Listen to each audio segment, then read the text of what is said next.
Welcome to the museum. My name is Jack Reimer, and this is the Harriet Tubman exhibit. Harriet Tubman's grandparents were shipped over from Africa. Her parents grew up on a plantation. Harriet was born around 1820 on a plantation in Maryland. In her early years, she did chores around the plantation house. As she got older, she became a nursemaid for the owner's baby. This is a picture of Harriet and a baby she took care of.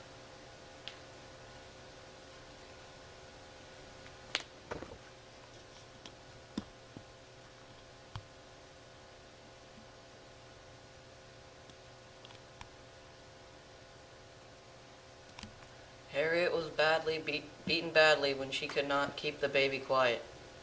Her owners also made her take messages to other plantations. She would walk as far as 10 miles to deliver a message. It helped her become more familiar with the woods. When she was around 20, she decided she had to leave. Harriet had recurring dreams about escaping and living free. She wanted to go north with her husband John Tubman, but he refused. She had to make the journey alone. She made it to Philadelphia and decided she had to bring her whole family. Over the years, she brought her whole family north, including her 70-year-old parents. This is a picture of a runaway slave poster.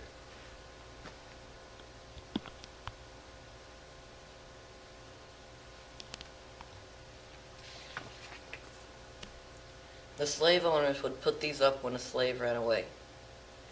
There were people, slave hunters, that made their living hunting runaway slaves and collecting the rewards. In 1850, the fugitive slave law was created. It made it even harder to move slaves once it was put into act. This said that any slave found would be immediately returned, even if they were in the North. This is a picture of the actual law that was created.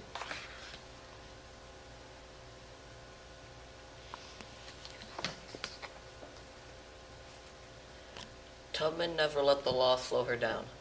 She brought around 300 slaves to freedom. The slaves started to call her Moses after the biblical Moses, who led his people to Canaan, their promised land. The North was a promised land for the slaves, where they would not be beat, bought, or traded. The Underground Railroad was the way to travel from the south to the north without being caught. There were many different routes. Along these routes were safe houses where the slaves could hide for the day because they traveled at night. The map shows the many routes of the railroad and the cities that had safe houses.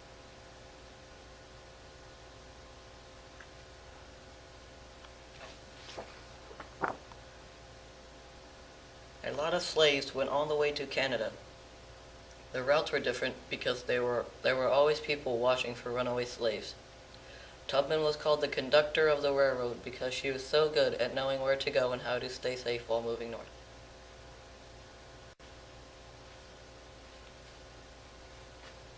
The people who hid the slaves would change their houses in order to hide slaves. The hiding places could be as simple as hiding under the stairs or as elaborate as making holes in the walls or under the floors. The opening to this safe room was hidden behind a bookcase.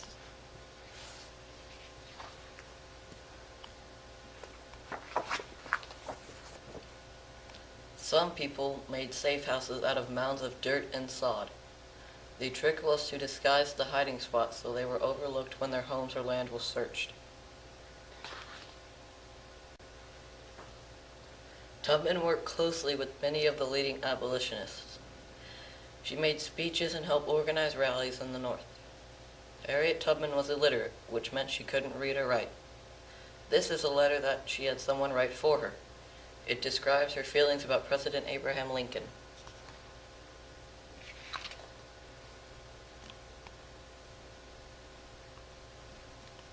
Tubman supported Lincoln, but she felt that he was not doing enough for the cause. In the letter, she said, "God won't let Master Lincoln beat the South until he does the right thing. He can do it by setting the Negroes free." She was mad at him because he was taking too long to free the slaves.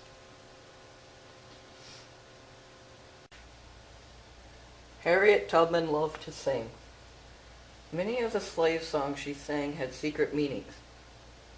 She would sing them to let the slaves know when it was safe to move or when they needed to stay in hiding because the slave catchers were close. One of her favorite songs was "Swing Low, Sweet Chariot."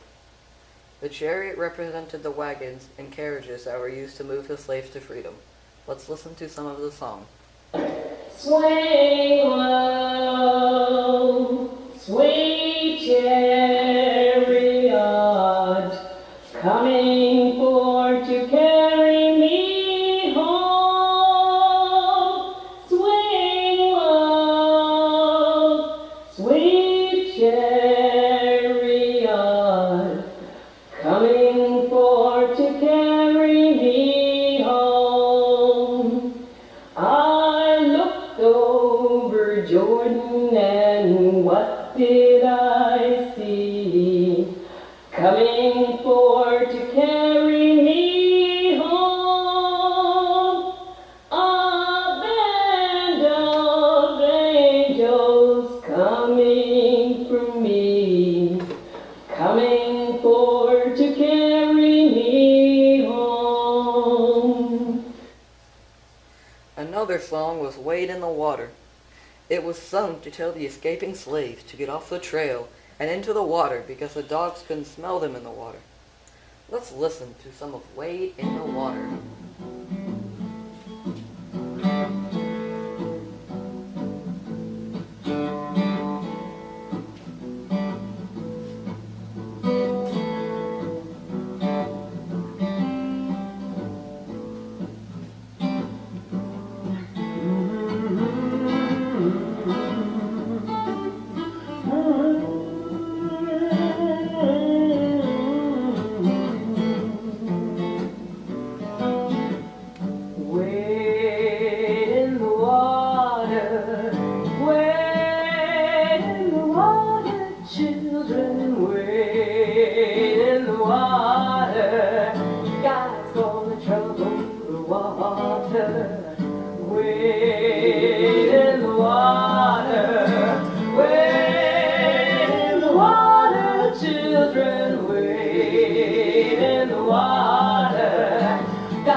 Harriet Tubman died in March 1913. As she lay dying, Harriet gathered her friends and family and whispered, "Now a song." She led the group in singing "Swing Low, Sweet Chariot, Comin' for to Carry Me Home."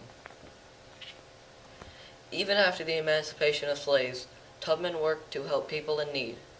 She did everything she could for the poor, the old, and the helpless. After her death, memorials and statues were erected in her honor in the North and the South. People today are still paying tribute to Harriet and her legacy. This is the Swing Low statue that was sculpted by Allison Sarr and dedicated in 2008. This statue is in Harlem, New York.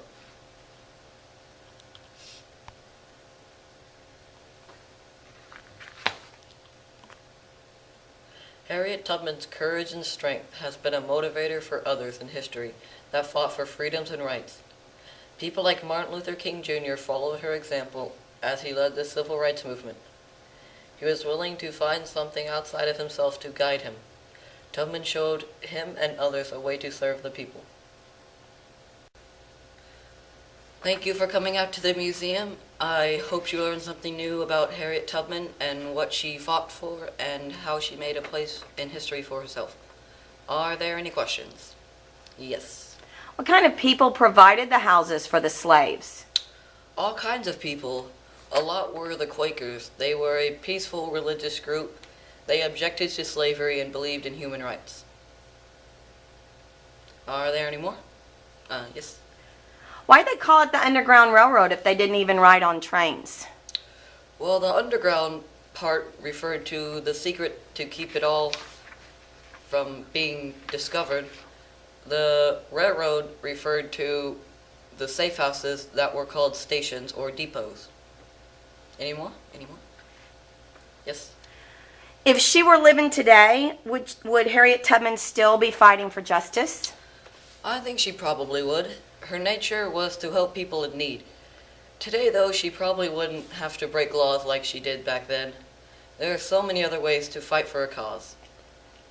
Thank you for coming to the museum. I hope you enjoyed the exhibit.